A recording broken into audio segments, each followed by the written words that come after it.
अस्सलाम वालेकुम viewers, welcome to my CrossFit channel. Viewers, आज का टॉपिक है कैफीन पे। आजकल कैफीन के बारे में बड़ी डिस्कशंस हैं। कॉफ़ी पीनी चाहिए, नहीं पीनी चाहिए, कितनी पीनी चाहिए, कैफीन जो है हमें कितनी लेनी चाहिए।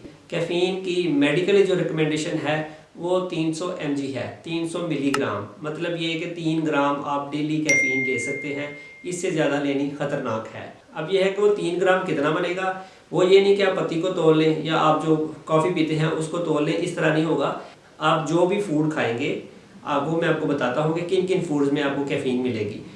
फॉर एग्जांपल, आप चाय का कप पीते हैं तो आप गूगल कर लें कि आपने जो कप पिया है उसमें आपको कितनी कैफीन मिली है। नॉर्मली एक जो चाय वाला कप है उसमें 47 ग्राम कैफीन मिलती है, तो आप कितनी ले सकते हैं?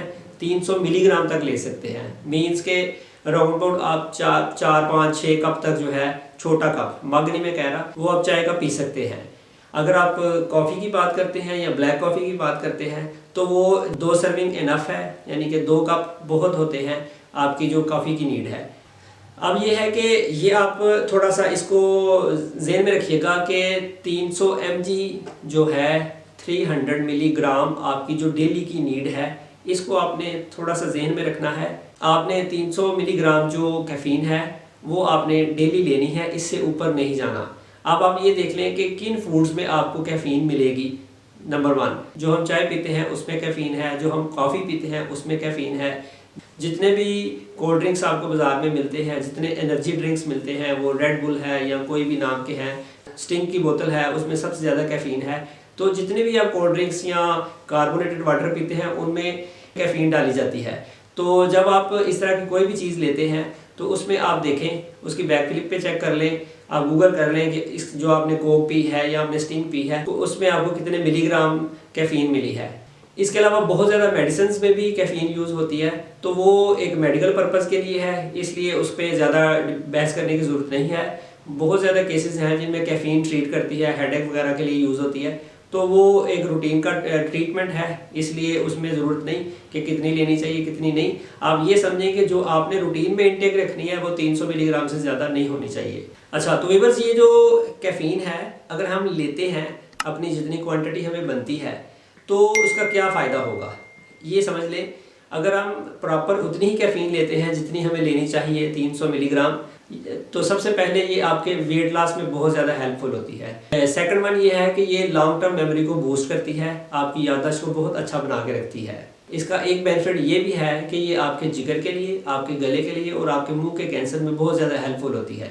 लेकिन ये तभी है जब आपकी इनटेक उतनी हो जितनी चाहिए।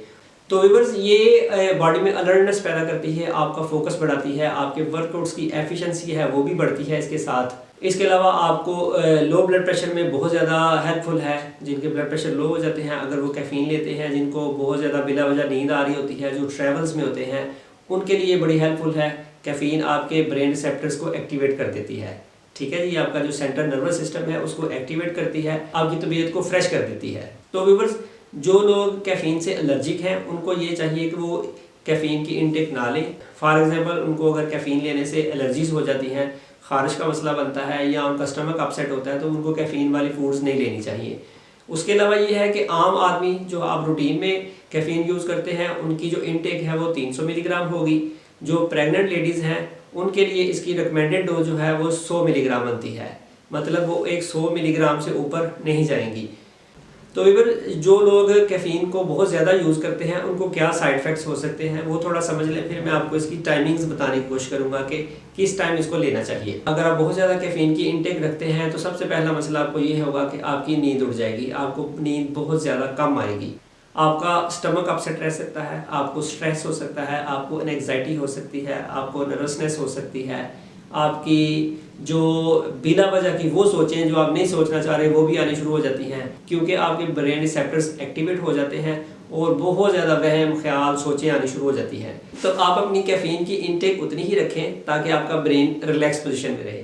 तो व्यूअर्स, एक पॉइंट ये है कि आजकल इसको प्री वर्कआउट के तौर पे भी बहुत ज़्यादा यूज़ किया जा रहा है। तो जो लोग लेट नाइट वर्कआउट्स करते हैं उनको हम ये रिकमेंड नहीं करते। तो व्यूअर्स, ये जो कैफीन है ये विद इन 15 मिनट्स बॉडी में अफेक्ट करना शुरू कर देती है। मतलब ये है कि जब आप पी लेते हैं तो ठीक 15 मिनट बाद इसका असर बॉडी में शुरू हो जाता है और उसके बाद ये 6 घंटे तक बॉडी में स्टे करती है और 6 घंटे तक आपको अलर्ट रखती है।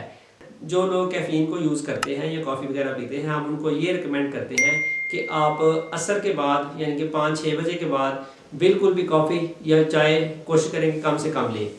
ये अगर लेंगे तो फिर उसके साथ आपके जो नींद है वो डिस्टर्ब हो सकती है। तो कोशिश किया करें कि अगर आप कैफ़ीन का इंटेक रखना चाह रहे हैं तो दिन में लें। 2 कप तक जा सकते हैं, चाहे आप 4-5 कप भी पी सकते हैं, उसका कोई मसला नहीं।